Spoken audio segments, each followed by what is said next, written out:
예, 오늘부터는 이제 역사서로 다시 돌아왔습니다. 우리는 시대 순으로 율법서와 그리고 역사서와 그리고 또 선지서를 보다가 이제 다시 그 시대 순으로 역대 상하를 보는 이 시간 되었습니다.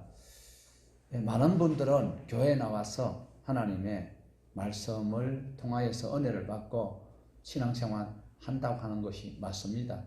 하지만 하나님의 말씀 1189장 신구약 성경을 왜 이래 두껍게 해서 책장사 돈 벌어서 잘 먹고 잘 살아라 한 것이 아니라 여러분 바로 인식하고 사십시다.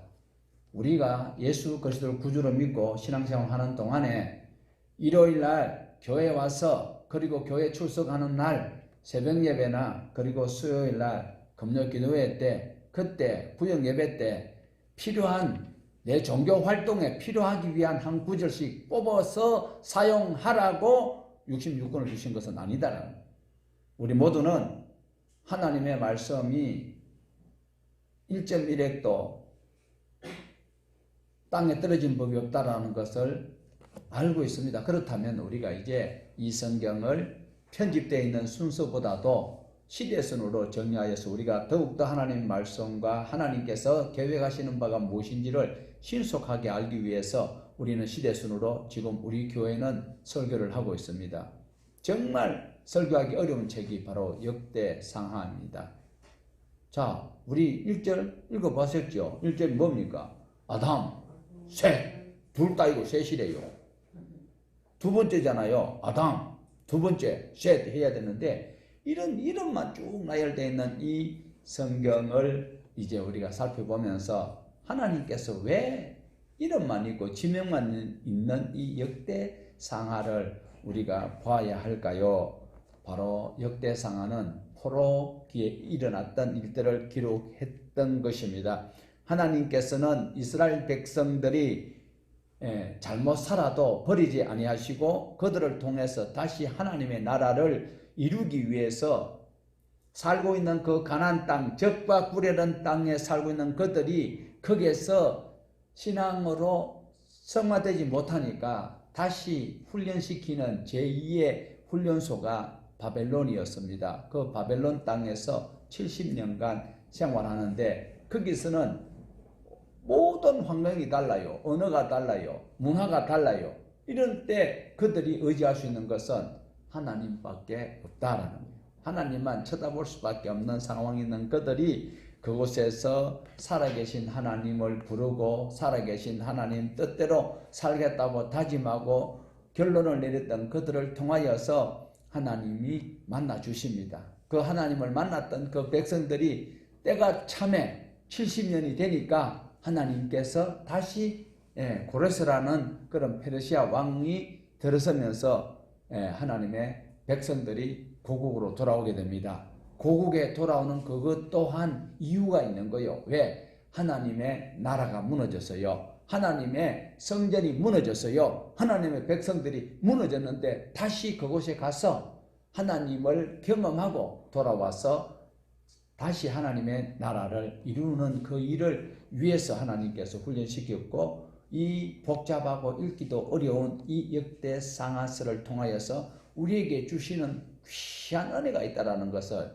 찾아내지 못한다면 그냥 교회에 왔다 갔다 하는 요즘은 전부 다 디지털 시계지만은 옛날에 보면 개종시계가 있어요. 그 밑에 보면 희한한 게 생기는데 왔다가 갔다 하는데 그래도 자기 위안 받아서 나는 오늘 교회 갔다 왔으니까 천국은 갈 것이요. 자기 신앙이에요. 자기 신념이에요. 우리 믿음은 하나님께서 약속하신 그 약속을 내가 지키고 이행할 때에 약속이 바로 이루어지고 그 가치가 천국에 들어가는 거예요. 확실하십시다. 교회만 왔다 갔다 한다고 천국 보장되는 거 절대로 아닙니다. 아이고 뭐라 그럽니까? 아이고 이거 의비가 이거 부족해서 그거 보고 뭐라고 하던데 아이고 다음에 연구해서 다시 알려드릴게요. 자, 하나님께서는 역대기가 우리가 읽기 불편하지만 그러나 무너진 하나님의 나라와 무너진 하나님의 백성들이 사는 그 도성과 그 모든 것들을 다시 한번 가장 하나님의 백성으로 살았을 때 죄악 가운데 살았어요. 이미 가나안 땅 들어갈 때부터 거의 불순종이 반복되고 있다가도 그러다가 사사시대 끝나고 왕정시대가 도래되었지만 그 왕정시대를 통하여서 그들이 하나님의 백성답게 못 살았어요. 그렇지만 그 중에서 가장 하나님께서 함께 하셨고 그들이 추억할 만한 시대가 언제인가? 바로 다윗 왕과 솔로몬 왕 때가 가장 부흥했고 그때 하나님을 가장 많이 찾았더라라는 것을 기억하면서 이 저자가 다시 이 역대기를 기록하면서 우리 이렇게 회복되자라고 하고 있습니다. 우리 모두도 개인적으로도 옛날에 내가 하나님의 은혜 가운데 살아갈 때가 있었던 그때를 기억하면서 현실을 극복할 수 있는 이 시간 되기를 주님의 이름으로 간절히 부탁을 드립니다.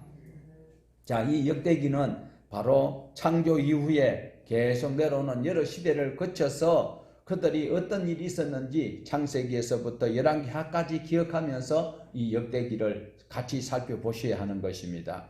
자, 1장에서 9장까지 보면요, 이름만 쭉 나열되고 있습니다. 계속 1장에서 9장까지 이름만 쭉 나오고 있어요. 이러면 이걸 가지고 어떻게 설교를 할 수 있을까요? 많은 사람들은 설교를 하는 것은 하나님의 한 말씀 한 구절 가지고 성도들이 기가 막힐 아이디어를 얻고 그들이 저주와 사망에서 헤어날 수 있는 요령을 알려주는 그것이 설교라고 하고 있지만, 그러나 바람직한 것은 모세가 유언했던 대로 바로 무엇일까요? 하나님의 말씀을 바로 전체를 알려드리는 것이 최고의 설교입니다. 어떤 분이 저보고 그러더라고요. 저 꿈속에서 그랬어요. 꿈속에서 누가 그러는 거예요. 어떤 여자분이, 목사님은 정말 나무 설교 안 뺏기요 하더라. 나는 솔직히 말해서 2007년도부터 시작해가지고 내가 교회를 담임하면서 솔직히 말해가지고 2016년도까지는 나무 설교 많이 표절했다. 그렇지만 2017년도부터는 나는 어디 인터넷 다 뒤적거리 봐봐. 내가 설교했는 것 같이 나오는가. 그래서 우리 카페에 가면요, 설교가 다 있어요. 그런데 제가 표절했을 때는 제가 들어도 은혜가 돼요. 너무너무 좋았어요.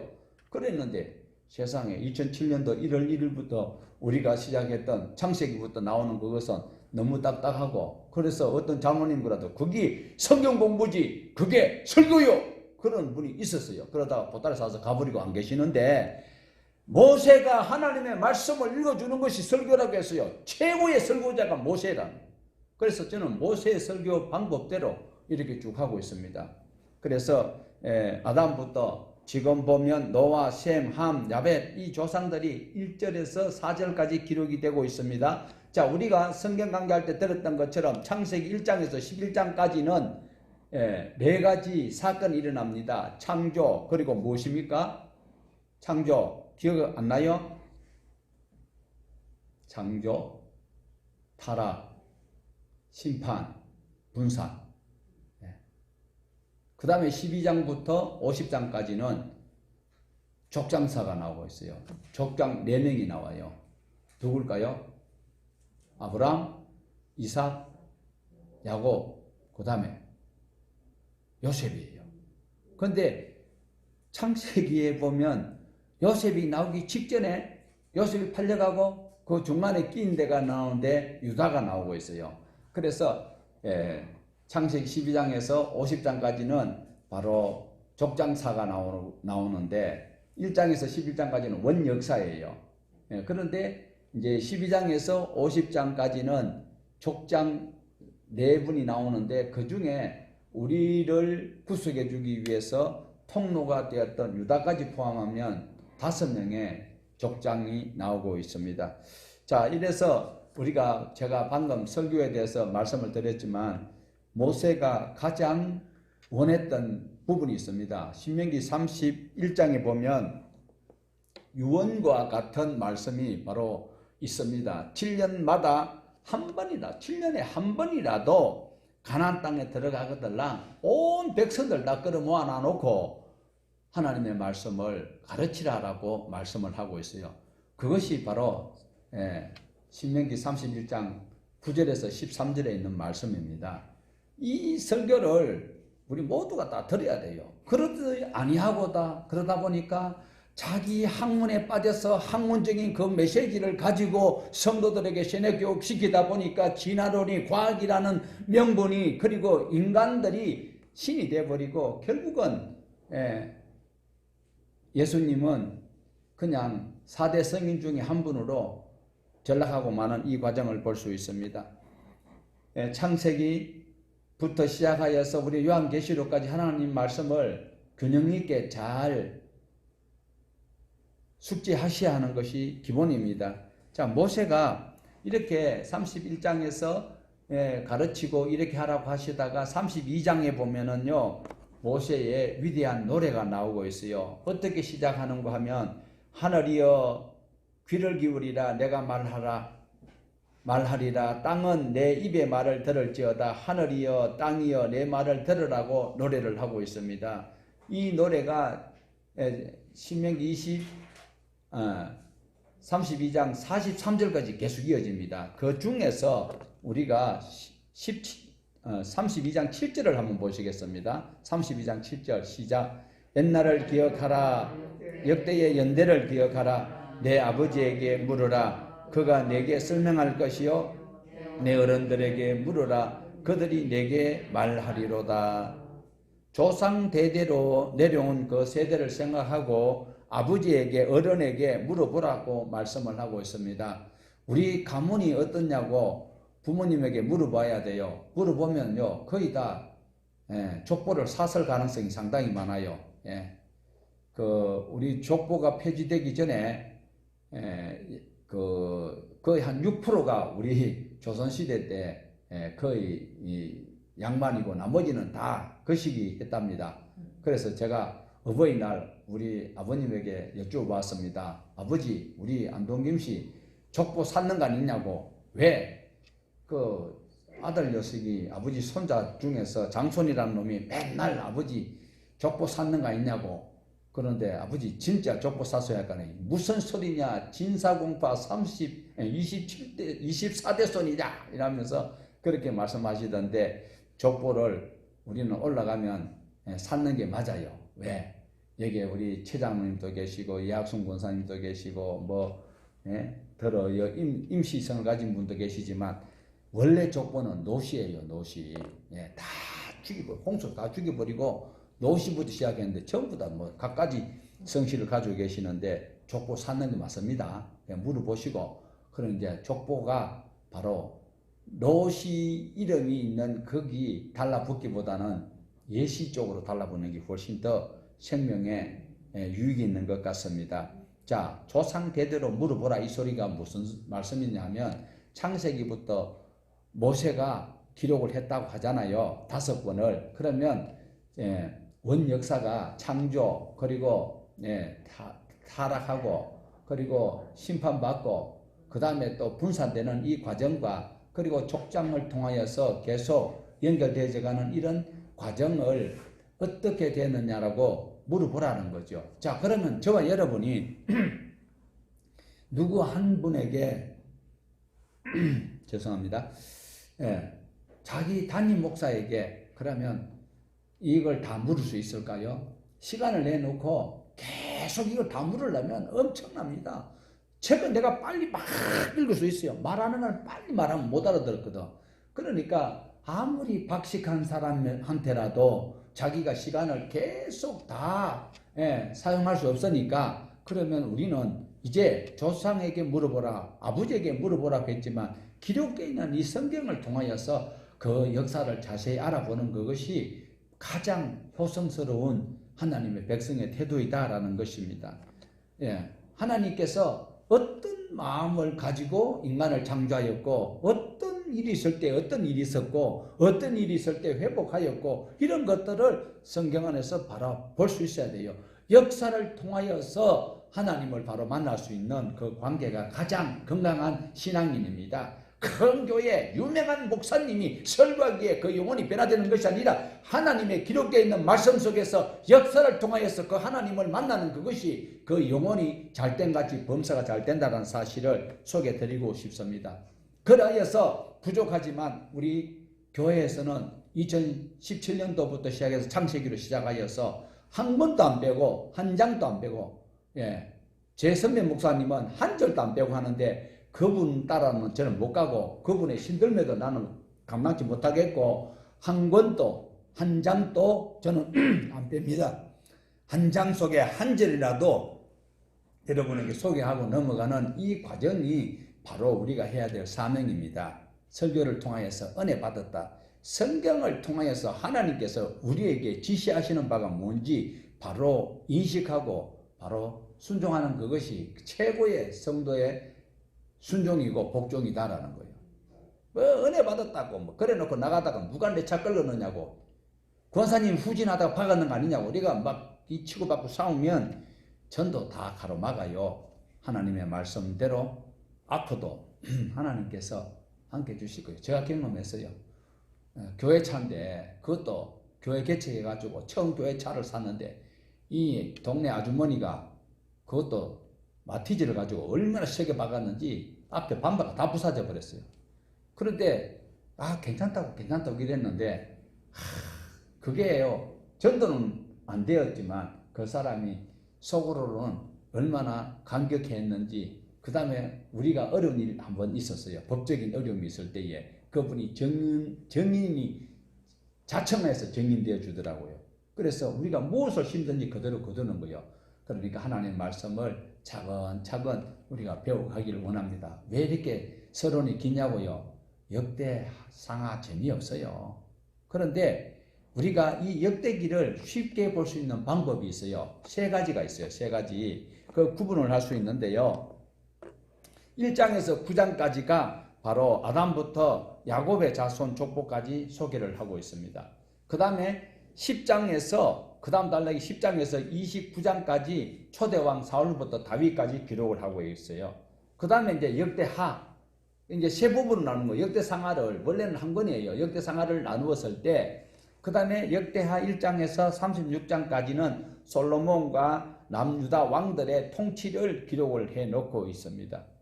자, 여기서 보면은요, 1장에서 9장까지는 그 이름만 쭉 소개가 되고 있어요.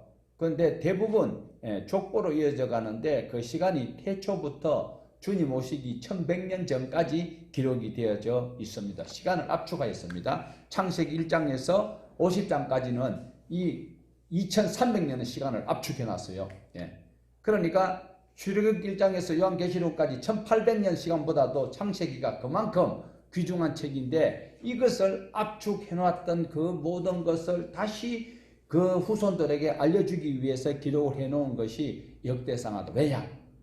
바벨론에 끌려갔다가 하나님을 만나고 다시 하나님이 원하는 나라를 세우기 위해서 기록을 해놓고 있습니다. 그 다음에 두 번째 단락인 역대상 10장에서 29장은 이스라엘의 초대왕부터, 초대왕이 누구예요? 사울이잖아요. 사울 왕이 40년 했어요. 다윗이 40년 했어요. 그렇지만 사울은 간단하게 기록하고 다윗은 소상하게 기록을 하고 있어요.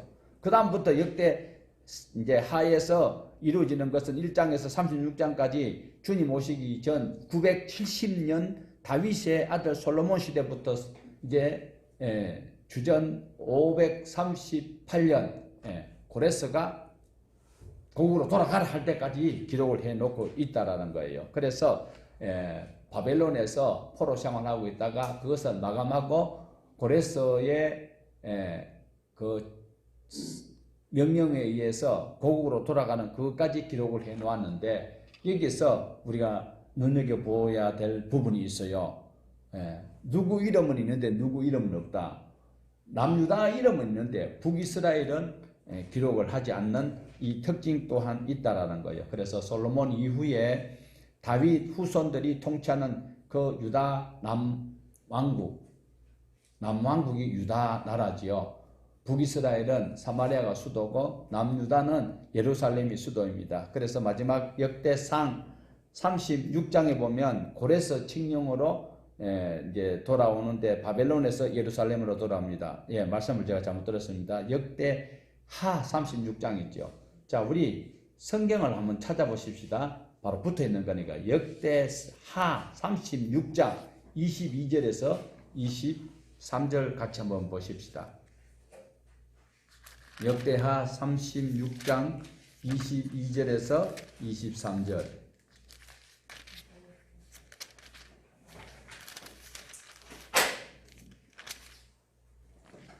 찾았습니까? 자, 같이 우리 한번 보십시다. 22절에서 23절. 바사 고레스 왕 원년에 여호와께서 예레미야의 입으로 하신 말씀을 이루시려고 여호와께서 바사의 고레스 왕의 마음을 감동시키심에 그가 온 나라에 공포도 하고 조소도 내려 이르시되 바사 왕 고레스가 이같이 말하노니 하늘의 신 여호와께서 세상 만국을 내게 주셨고 나에게 명령하여 유다 예루살렘의 성전을 건축하라 하셨나니 너희 중에 그의 백성 된 자는 다 올라갈지어다. 너희 하나님 여호와께서 함께 하시기를 원하노라 하였더라. 자, 한 장 넘겨서 에스라입니다. 에스라 1장 1절에서 3절입니다. 같이 보십시다.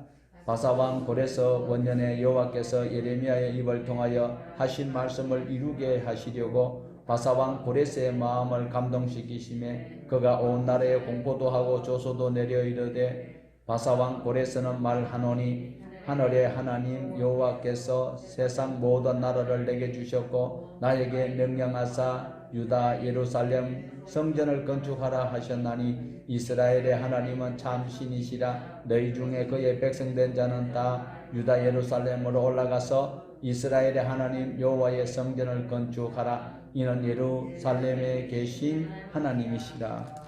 예, 말씀이 거의 똑같아요. 그래서 이 역대 상하를 누가 기록했다? 에스라 선생님이 학자거든요. 너무 유명한 어른이 기록하였을 가능성이 있다. 여기에 대해서 반박하는 분들은 학자들이 거의 없어요. 자, 이렇게 해서 우리가 1장 1절을 다시 한번 묵상하면 아담, 셋, 에노스, 그 다음에 게난, 마할랄렐, 야렛, 에녹, 무두셀라, 라멕, 노아, 셈과 함과 야벳이 바로 조상이 되는 이런 기록을 해놓고 있습니다. 자, 여기에서 몇 명의 인물이 등장할까요? 바로 13명의 인물이 등장을 하고 있습니다. 다른 것 없고 이름만 등장하고 있어요. 자, 여기에 이름만 등장하고 있는데도 설교를 어떻게 할까 싶지만 실제로 할 말이 많아요. 자, 예를 들어서 우리 유교 경험이 없는 분이지만 그래도 어느 정도 다 배워서 알고 있습니다. 메가드 장군 하면 뭐가 생각납니까? 메가드 장군도요, 그 밥 먹고 화장실에 가고 이랬던 사람이에요.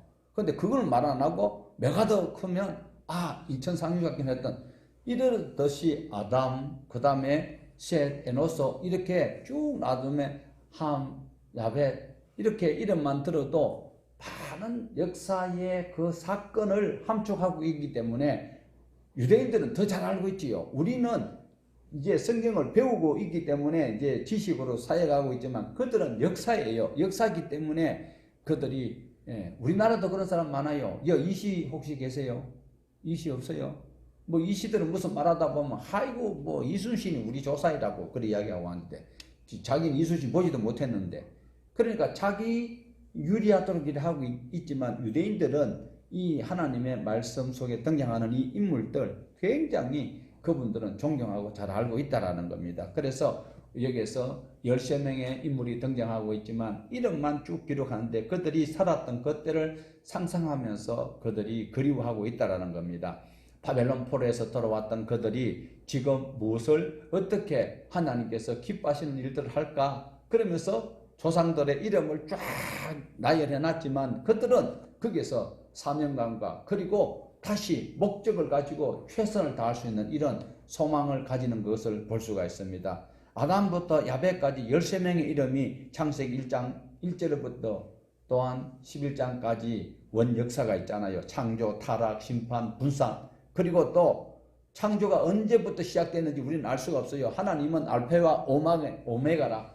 창조 이전부터, 시작 이전부터 나중 이후까지 계신 분이 그 일을 하신 것을 언제 어느 시점인지 우리는 모르지만 하나님께서 창조하신 그 갖가지 놀라운 일들을 통하여서 우리는 찬송을 할 수밖에 없다라는 것입니다. 노아 홍수 이후에 셈과 함과 야벳을 통하여서 하나님께서 또 계획하신 일들이 또 있었다라는 것입니다. 이렇게 해서 우리가 보는 것은 창세기 10장에서 11장에 새롭게 시작하는 노아의 세 아들의 그 일들을 볼 수가 있습니다.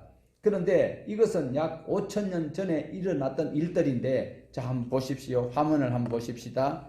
자, 여기서 노아의 세 아들이 대표적으로 누구입니까? 바로 셈과 함과 야벳입니다. 셈은 아시아 쪽으로, 그리고 야벳은 유럽 북쪽으로 올라갔고, 그리고 함은 남쪽인 아프리카 쪽으로 그들이 자리를 잡고 열심히 그들이 살아가고 있습니다. 그래서 야벳의 후손들은 바로 북쪽을 자리 잡아서 지금 유럽과 미국을 그 주 무대로 삼고 있습니다. 그리고 함과 그 후손들은 아프리카 쪽으로 가서 지금 또 거기에서 일들을 하고 있습니다. 그리고 셈의 후손들은 그 메소포타미아 그리고 중앙아시아와 그리고 즉 중동 지역을 거주하고 살아가고 있는 이런 모습을 볼 수 있어요. 이래서 5절에서 7절은 야벳의 후손이 누구인지를 기록하고 있고 8절부터 16절까지는 함의 후손이 누구인지를, 그리고 17절부터 셈의 자손에 대한 기록을 하고 있는데 아주 독특한 기법으로 기록을 하고 있습니다. 야벳과 함의 자손은 아주 짧게 다루고 있어요. 야벳과 함은 짧게 잡고 있고 셈의 후손들은 길게 서술을 하고 있습니다. 특별히 셈의 후손 5명의 아들이 다시 우리에게 주목을 하고 있습니다. 자, 우리 창세기 10장 22절, 자, 화면을 다시 한번 더 보시겠습니다. 셈의 아들은 엘람과 아수르와 아르박삭과 룻과 아람이요. 이 셈의 아들 5명을 우리는 주목하여 보셔야 됩니다. 자, 지금 그들이 파랗게 된 동그라미 되어 있는 저 지역에 살고 있는 자들이 바로 셈의 5 아들들입니다. 먼저 엘람은 지금 저 밑에 우리가 보는 우측 하단 쪽에 있습니다. 엘람은 지금 이란 남부 페르시아만 근처에 자리를 잡고 거기서 고레스라는 자가 북이스라엘을 페르시아라는 대제국을 이루어서 그게 바벨론 시대 때 이제 나올 수 있도록 도와주었던 그 후손들이 바로 거기에 서 있고, 두 번째로는 저 가운데의 아수르입니다. 아수르는 지금 이라크와 그리고 이라크의 수도는 니느웨인데 대표적인 선지자가 요나와 나훔 선지자가 거기서 외쳤던 그곳이죠. 결국은 아수르가 강력한 힘을 가지고 있었지만 바벨론에 무너지고 마는 것을 보여주고 있어요. 그리고 이제 저 오른쪽에 옆으로 길쭉하게 아르박삿이라는 이름이 4글자입니다. 이 인물이 굉장히 중요한 인물입니다. 아르박삿은 처음에 땅을 차지하지 못하고 이리저리 헤매고 있다가 아브라함 이후에 이제 기틀을 세우고 그게 이제 7대 손으로 이제 못이 생기는 거 하니까 아브라함이 바로 이삭을 낳고 이삭의 아들이 누구예요?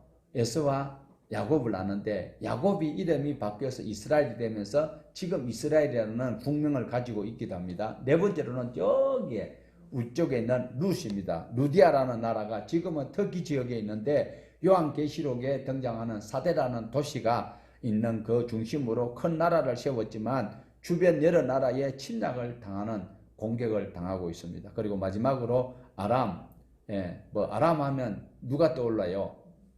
남한 사는 데가 아람입니다. 남한 사는데 거기가 지금 나라가 없어져 버렸어. 여러분이 사는 나라 같은 게 있을 건데 남한 살다 보니까 없어져 버렸습니다. 남한이 지금 시리아, 북이스라엘, 그러니까 늘 이제 인접 국가가 괴롭히는 게 만약에 일본이 남아공족에 있으면 우리를 괴롭힐 일이 없어요. 지금 아람하고 북이스라엘이 붙어 있다 보니까 아람이 막 계속 쳐들어오고, 그러니까 엘리사가 걱정하지 마세요. 그러다가 나중에는 요단강 물고 들어가니까 열받아가지고 내가 이 더러운 동물 같은데 내가 여기 왜 가느냐, 그렇게 할 수 있었던 것은 바로 인접 국가였기 때문에 그렇게 자주 다툼이 있었던 것을 보여주고 있어요. 그 다음에 이제 27절까지를 보면 이제 아브라함에 대해서 쭉 이야기를 하고 있는데, 아브라함의 자손인 이삭과 이스마엘이 또한 등장을 하고 있어요. 이스마엘의 족보를 먼저 서술을 하고 있는데 잠깐만 해요. 이스마엘을 서술하면서도 이 저자가 하고 싶은 말이 따로 있는 거지요. 하고 싶은 말이 무엇일까요? 바로 그의 후손 이삭의 아들 에서와 그리고 야곱이 있는데, 에서도 또한 기록하는데 길게 이야기를 하지 아니에요. 이삭의 두 아들 중에서도 에서 이야기를 먼저 다루기는 다루어요. 그런데 잠깐 다루고 말아요. 잠깐 다룬다는 뜻이 무엇입니까? 더 이야기를 많이 해야 될 그 여지를 남겨두고 있는데, 그 남겨두어야 될 그 여지가 누굴까요? 바로 야곱이 나오고 있습니다.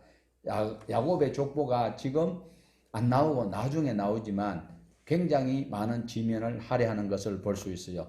그래서 이 당시에 기록됐던 성경이지만 오늘날 학자들이 봐도 독특한 기법으로, 기가 막힐 방법으로 기록을 하였던 것을 우리는 부인할 수 없습니다.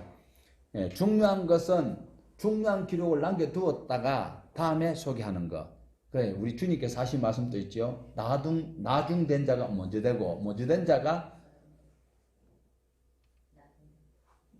그거는 제가 단어를 기억하고 있어요. 자, 이렇게 해서 35절부터 이제 에서의 아들이 54절까지 쭉 나옵니다. 그 기록하는데 에서의 아들들을 더 이상 54절 이후로는 더 이상 기록을 하지 않고 있어요. 자, 이렇게 해서 복잡한 1장은 지나갑니다. 저는 한 장도 안 뺍니다. 한 절은 뺄 수 있어요. 그런데 장은 안 빼먹어요. 한 권 절대로 안 빼요. 한 장은 안 빼요. 자, 이제 1장은 이제 이렇게 마무리하고 2장으로 넘어갑니다. 2장에 가면 야곱의 기록을 자세하게 기록을 하고 있어요. 자, 2장 1절에서 2절 같이 보십시다. 이스라엘의 아들은 이란이 르우벤과 시몬과 레위와 유다와 이사갈과 스불론과 단과 요셉과 베냐민과 나탈리와 갓과 아셀이더라. 자, 이스라엘이, 야곱의 아들들이 12명이 등장하고 있습니다. 자, 여기에 12아들의 행적, 르우벤의 행적과 시몬과 레위와 함께 세겜성에서 했던 그 행적, 그리고 유다의 행적, 그리고 이사갈, 스불론, 단, 자세히 알 수는 없지만 살짝 지나가 버려요. 그리고 요셉의 행적, 그리고 그 동생 베냐민의 행적, 납달리, 갓과 아셀 12아들의 행적을 특별히 중요한 아들은 머릿속에 두면서 다 걸어낼 수 있습니다. 누가요? 우리가 다 걸어낼 수 있어요. 중요한 아들 누굽니까? 르우벤도 중요합니다. 그리고 이 중에서 레위와 또 시몬이 디나 강간 사건 때 가가지고 막 완전히 막 세겜성을 작살내버려. 작살이라 해도 되나? 완전히 초토화 시켜버렸잖아요. 할례를 받아야 된다. 이래가지고, 그러니까 홈리와 비느하스가 하나님의 법궤를 가지고 전쟁터에 하나님 앞에 예배해야 하고 하나님 앞에 경배해야 될 법궤를 가지고 나가서 자기 필요에 하듯이 이 할례를 통하여서 레위와 시몬이 나쁜 짓을 했던 것을 기억을 할 수 있어요. 여기서 또한 요셉의 행적. 요셉이 정말 이 모든 역사의 주인공처럼 돋보이는 이런 행적도 있고, 그 다음에 그 동생 누구예요? 베냐민. 베냐민이 아니었더라면 이 야곱의 가족들이 더 어려운 일을 받을 수도 있는데, 그 동생 베냐민 때문에 요셉이 마음이 더 너그러졌던 것도 볼 수가 있습니다. 이렇게 해서 우리가 12아들이 등장하는 과정을 2장에서 볼 수 있는데, 자, 1장에서는 창세기 1장에서 11장까지 요거 꼭 기억하셔야 돼요. 1장에서 창세기 1장에서 11장까지는 원역사예요. 창세기는 크게 나누면 딱 두 가지밖에 없어요. 1장에서 11장까지 원역사 뭐예요? 창조, 타락, 심판, 분사. 그 다음에 12장에서는 50장까지는 바로 족장, 거기 이제 대표로 이제 살아가는 그 장면이 이제 12장에서 50장까지 우리 머릿속에 기억이 나야 돼요.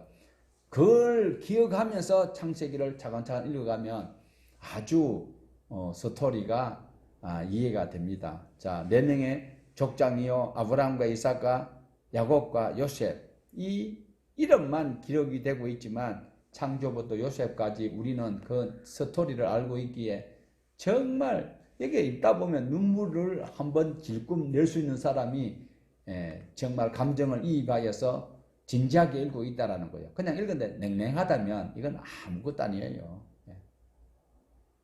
자, 역대상 2장에서는 야곱의 12아들부터 다윗 때까지 역사를 간략하게 족보 중심으로 다루고 있지요. 언제까지요?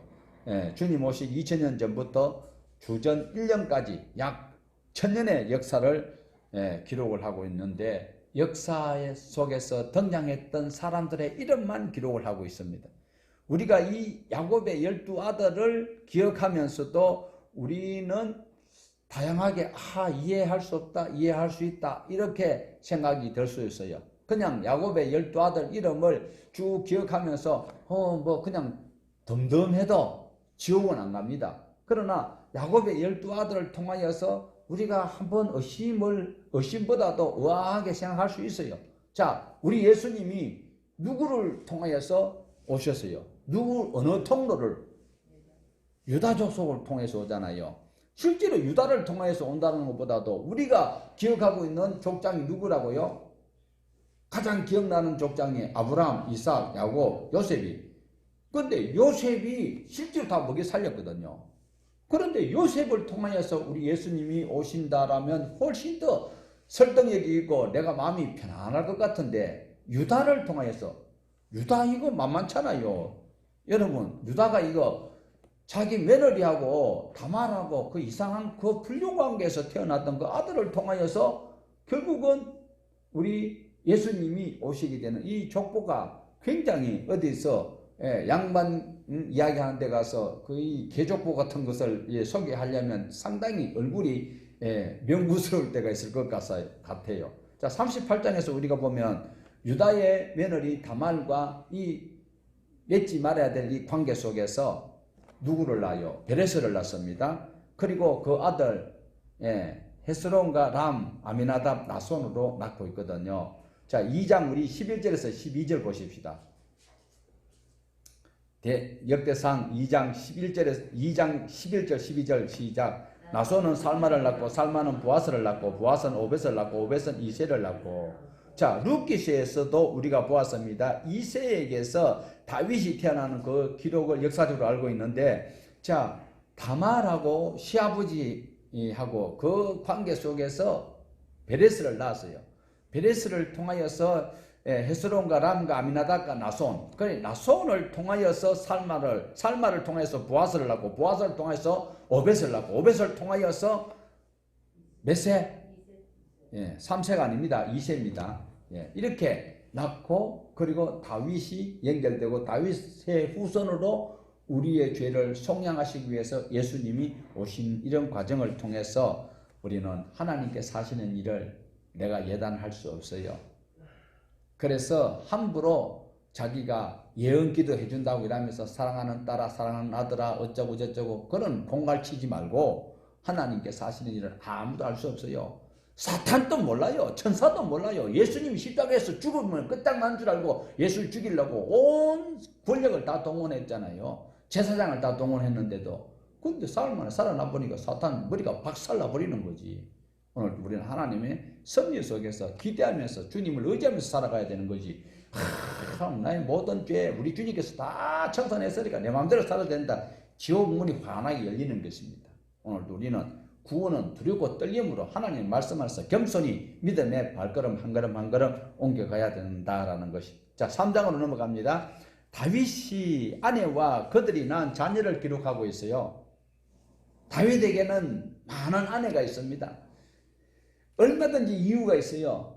고대의 왕들은 많은 아내를 두어가지고 자식들을 많이 낳아요. 그리고 자기 왕권을 강화하여서 자기의 목적을 달성하는데 그것은 세상 방법이에요. 그런데 다윗은요, 지금 쫓겨다니면서 많은 아내를, 그것도 자기 거의 어머니 뻘 되는 분들도 자기 아내로 맞이해요. 왜? 따라다니는 그 식솔들을 먹이 살리기 위해서 야당 생활하니까 기업에서 그 후원금을 잘 안 줘. 그래가지고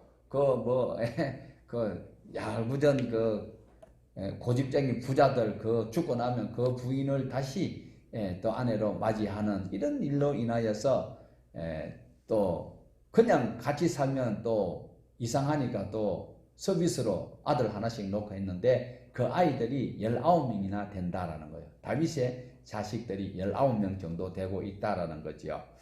자, 우리 3장 9절을 한번 보십시다. 3장 9절.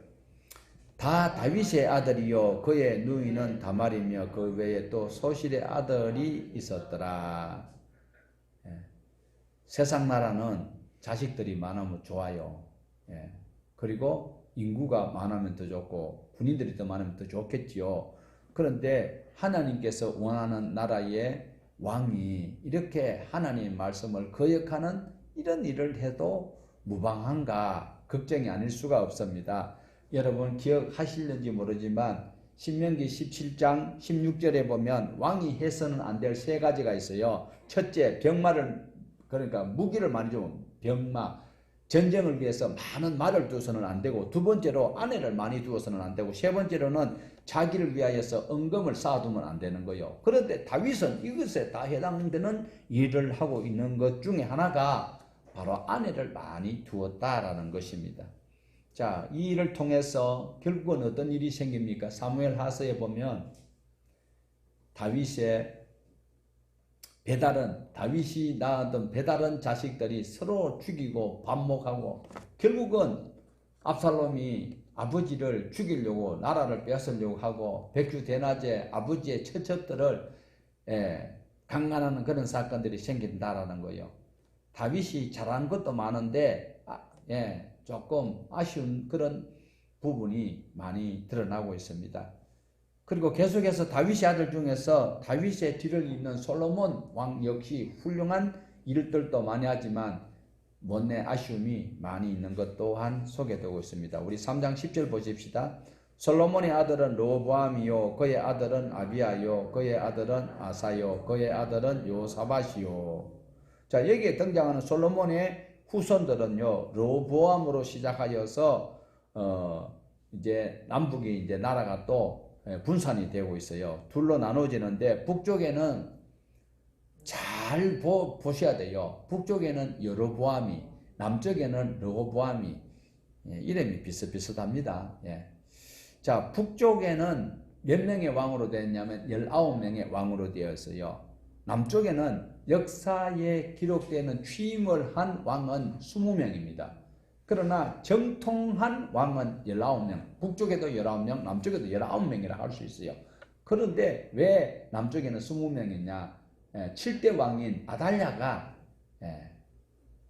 그 다윗의 피도 안 섞였는데 뭐 아주머니가 끼어들었던 적이 있어요. 그래서 이 참 안타까운데 다윗의 후손의 왕 이름을 쭉 기록을 하고 있거든요. 그 이름이 자, 여러분 한번 우리가 쭉 읽어봄으로써 다시 한번 메모리가 될 수 있으니까 한번 읽어보시겠습니다. 같이 시작. 1번부터 세로 내일 읽어봅니다. 시작.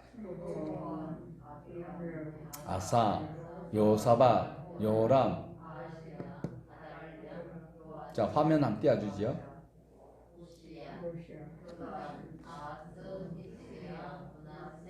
아몬, 요시야, 요아스, 요야김, 시드기야. 자, 실제로 20명인데 7대 왕은 아예 살아 있어도 왕으로 취급을 안 해야 돼요. 아주 악한 여사예요. 그 다음에 더 참 재미없는 사람이 7에 배수하면 몇 대예요? 14에 어떤 누가 있어요? 천하의 못난 새가 므낫세인데 55년 동안에 악한 일을 하고 있는 것 또한 기록이 되고 있습니다. 자, 이렇게 해서 11기상 12장부터 11기하 25장까지 총 20명 중에서 한 명을 빼버리면 19명의 왕이 바로 주전 931년부터 586년까지 르호보암이 931년에 솔로몬이 죽고 아들이 931년에 시작하여서 마지막 시드기야 왕이 586년에 끝장이 나는 거거든요. 그것을 기록을 쭉 해놓고 있는 유다 왕국을 우리가 읽어볼 수 있습니다. 자, 실제로 이름만 기록하고 있는데 우리는 이미 그 사건을 다 알고 있죠. 여로보암이 무슨 일을 했습니까? 여로보암이 어떻게 했어요? 그 많은 신하들이 이제는 세금을 가볍게 하고 이제 좀 예? 르호보암, 여로보암 아니고 남쪽이 이야기하고 북쪽은 이야기할 가치가 없어요. 북쪽은 전부 다 망한 놈들밖에 없기 때문에. 아니 청와대를 개방하고 말이요. 거기서 소통 좀 하자고 이렇게 하는데 가만히 있어봐요. 내가 다시 사흘 뒤에 와. 그러면서 자기 친구들한테 물어보니까 무슨 소리냐. 더 세게 해야 된다. 그래가지고 자기 친구들 말 듣고 있다가 결국은 나라가 둘로 갈라지는 이런 누를 범하였거든요. 그러면 아달랴 하면 또 기억나요? 자기가 왕이 되려고 자기 아들이 친정가 가지고 죽어버렸거든. 아시아가 죽어버렸잖아요. 아시아가 북쪽에 신방 갔다가 죽어버렸어요. 외삼촌이 병들었다는 소리 듣고 올라갔다가 그 예후에게 화살을 맞아 죽어버렸거든. 그러면 자기 손자 중에서 똑똑한 사람을 왕으로 세워야 되는데 아니 자기가 왕이 되겠다고 손자를 다 죽였어요. 다 죽였어. 그리고 요하스가 다행히 그 고모가 데리고 숨겨놨다가 7살 때 이제 데리고 나가서 왕을 세우는 이런만 하면 우리는 이렇게 알 수 있어야 돼요. 유대인들은 다 알아요. 그렇기 때문에 유대인들은 역대상에 이름만 쭉 해놨는데도 막 감격스러워 하는 거예요. 우리는 뭐 이름이 뭐 이렇게 뭐 여로보암이 야비암인가 야비한 놈인가 뭐 아비안가 모르겠다 이러는데 이 사람들은 그 이름 막 부르면 막 눈물이 울컥 났다가 또 화가 팍 났다가 또 이런 삶을 살아갈 수 있는 책이 바로 역대상이다. 근데 역대상을 이렇게 설교하려고 하면요 고객들이 호응이 없어. 재미가 없어. 그냥 못해도 내 실수해도 그리고 막 그것들을 많이 할 수 있는 그런 메시지를 성경에서 찾아내가지고 성경이 없으면 만들어서라도 성경이 없는 것을 예화를 통하여서 지금 보세요. 어제도 극동방송 무슨 방송인지 모르겠는데 저는 이제 옆에서 이제 뭐 내 나름대로 뭘 하나 하고 있는데 방송이 막 나오더라고. 들어보니까 아니 하나님의 말씀을 하나님의 백성들에게 전거를 해야 되는데 무엇 때문에 미국에 어떤 성공하는 사람 그 신앙을 가지고 그걸 가지고 왜 이 사람들은요 성경에 나타난 그 이름 하나 가지고 또 울다가 감격했다가 다시 이러면 안 된다. 그게 뭐요? 바로 에스더스를 읽다가 그들은 막 하만 소리 나면 막 패 죽이려면 때려 죽이려면 밟아 죽이려면 막 이러고 그리고 모르드게 나오면 우와 그리고 에스더가 나오면 막 찬송하고 이런 감격을 성경에 있는 것을 성도들에게 바로 가르치지 아니하니까 신천지들이 나와가지고 구석구석 교회마다 이만큼씩 책자 갖다 놓고 가는 거예요. 누구 때문에 그래요? 그거는 성도들이 잘못해서 그래요. 성도들이 목사님 그런 소리 하지 말고 성경 좀 제대로 성경을 통해서 설교해 주세요. 이래야 되는 거예요. 오늘날 설교들이 전부 다 보면 듣기 좋고 막 세상의 학문을 그리고 모든 신앙의 요령을 알려주는 것이지 하나님의 말씀을 제대로 재미가 있든지 없든지 유대인들은 우리 성경 구절을 통해서도 19명이 아니라 20명 중에서도 한 명을 빼버리도 자기네들은 은혜롭게 다시 살아가겠다라는 거예요. 누가? 유대인들도 세파라딤이 있고요. 아수케나지가 있어요. 아수케나지는 야베스 후손이에요. 오리지널은 누가예요? 셈의 후손이어야 돼요. 셈의 후손이 아닌 야베스 후손이 가짜 행사하고 있는데 그걸 갖다가 성지순례 가가지고 막 앞다투어서 진짜 안타까워요. 안타까워. 하나님의 말씀이 역대상을 통하여서도 우리의 신앙의 기조가 확실히 세워질 수 있어야 돼요. 셈의 후손이 약속의 구원주가 오시는 통로입니다. 야베스 후손이 아닙니다. 그런데 왜 지금 가짜 유대인들이 전 세계를 다 쥐락펴락 다 하고 있거든요. 러시아에는 유대인 없어요. 중국에는 유대인 없어요. 일본에는 없어요. 이라크에는 없어요. 다 유대인은 세계 만국에 다 흩어져 있어요. 오리지널 유대인 아니고 셈의 후손이 아니고.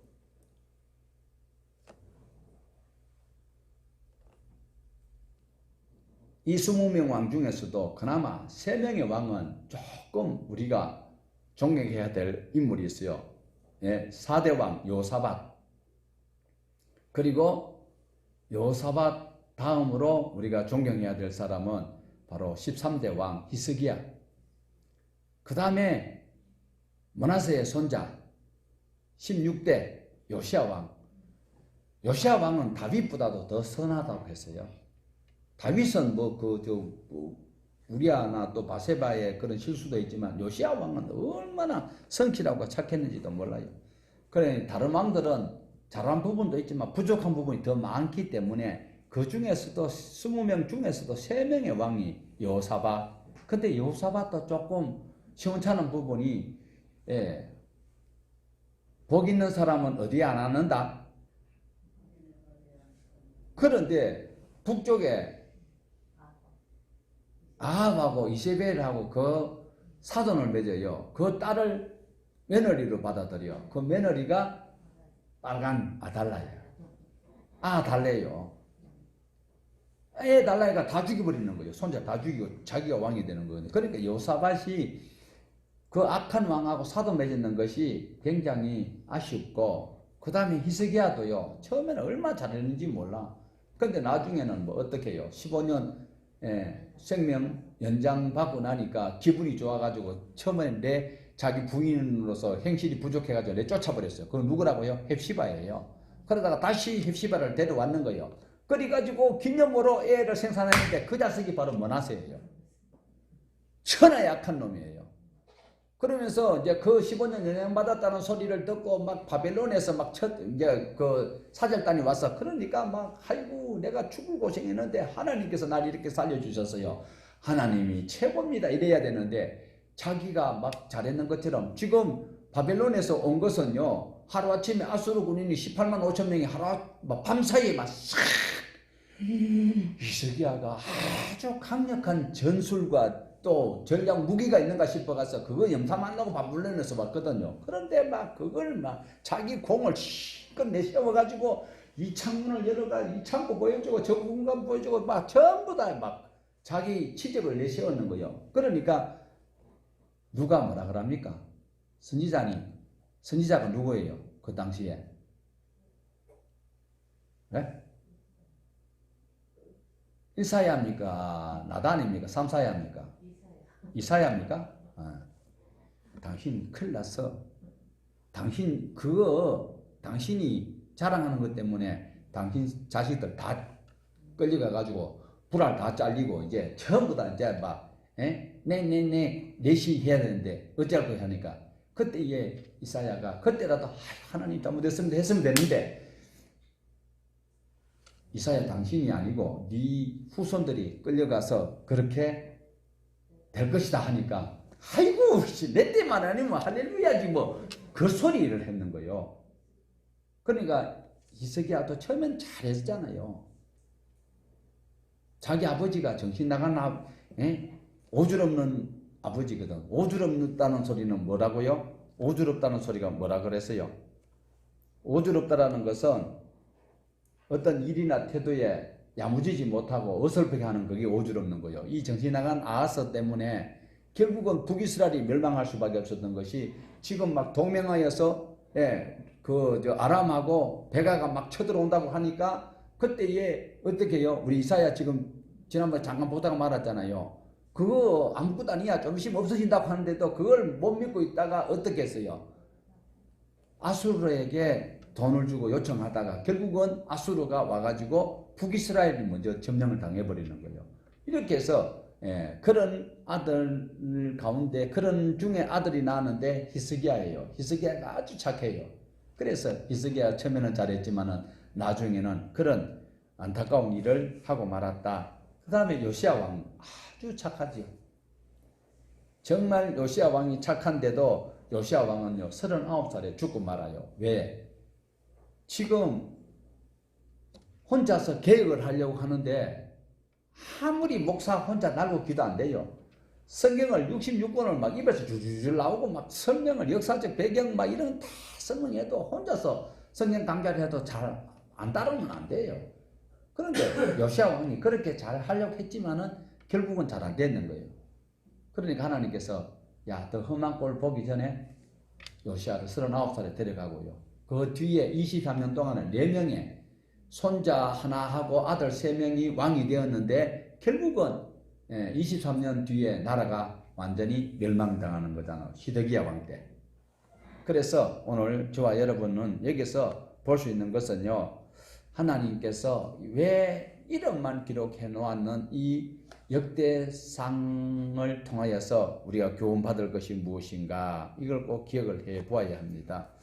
자, 하나님께서는 북이스라엘이 망할 무렵에 가만히 계시지는 아니했습니다. 자, 우리가 선지서를 이제 17권인데 4권씩 묶어요. 4권씩 묶으면 이름 없는, 이름이야 다 있지만 그 시기를 알 수 없는 그 선지자들을 따로 묶고, 그리고 그 활약했던 그 시기가 확실한 선지자를 4명씩 딱딱 묶으면 이제 우리가 훨씬 더 읽기가 쉽거든요. 그래서 처음에 그 먼저 4명의 선지자들이 북쪽 이스라엘이 망하기 전에 그 아모스 선지자와 호시아 선지자를 파송하였습니다. 그래 하나님은 역사를 통하여서 집행하실 때에 절대로 갑자기 하지 않습니다. 선지자를 통하여서 미리 말씀을 하거든요. 그 남쪽에는 미가 선지자와 이사야 선지자가 함께 활동을 하고 있었습니다. 북쪽에서 끊임없이 하나님께서 이렇게 벼르고 계시니까 빨리 항복하고 돌이키고 돌아오라 하는데도 안 돌아왔다가 결국은 722년에 망하고 말았지요. 남쪽도 히스기야와 미가 선지자가 그렇게 외치는데도 결국은 므낫세가 이사야 선지자까지 톱으로 켜서 죽여버리고 많은 이런 일들이 생기고 있다라는 거예요.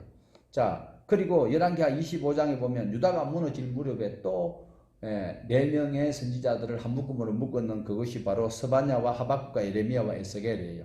결국은 남유다도 멸망을 당하고 마는 것이죠. 결국은 그들은 하나님의 나라를 세우는 그 일에 관심도 없고 자기 고집대로 자기 방법대로 신앙생활 하니까 결국은 안 되겠다. 그래서 훈련소격인 바벨론으로 하나님이 데리고 가서 70년 동안 거기서 교육을 시킵니다. 그리고 거기에서 70년 지나는 동안에 우리가 보고 있는 다니엘서, 지난 우리가 다니엘서를 살펴보았습니다. 누가 이야기하는 것처럼 다니엘 학습법을 통하여서 공부 잘하고 서울대학교 가는 그것을 알려주기 위한 다니엘이 아니다라는 거예요. 하나님께서 이 세계를 어떻게 경영하시는가, 무너질 하나님의 나라가 결국은 건건히 세워져가는 방법이 무엇인가를 기록한 책이 바로 다니엘서다라는 거예요.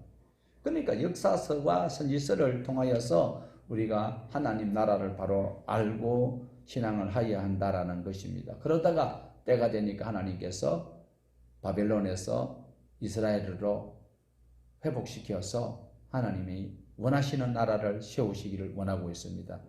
자, 1장에서 3장까지, 역대상 1장에서 3장까지 단지 이름만, 족보인 이름만 쭉 기록하고 있지만 그 기록을 통해서 창조주 하나님, 그리고 그 역사, 원역사와 그리고 또 심판하시는 그 하나님을 통하여서 노아를 다시 부르시고, 그리고 노아의 세 아들을 통하여서 하나님이 원하시는 나라를 이루어 나가시는 그 방법을 우리는 쭉 살펴보았습니다. 그리고 남유다의 20명 중에서 1명을 빼고 19명을 통하여서 이름만 나열되고 있지만 그들과 함께 호흡하시는 하나님, 슬플 때 함께 슬퍼하시고 아파하는 그들을 때리면서도 아파하시는 그 하나님, 그 하나님의 놀라운 은혜를 우리가 발견하지 못하고 그저 복 주시는 것만 성경에 줄치는 얌체 같은 성도가 아니라 하나님의 말씀 속에서 인자하고 자비로우신 하나님께서 오늘도 나에게 이 길을 원하시고 있는데 그 들려지는 음성이 내 귀에는 안 들리고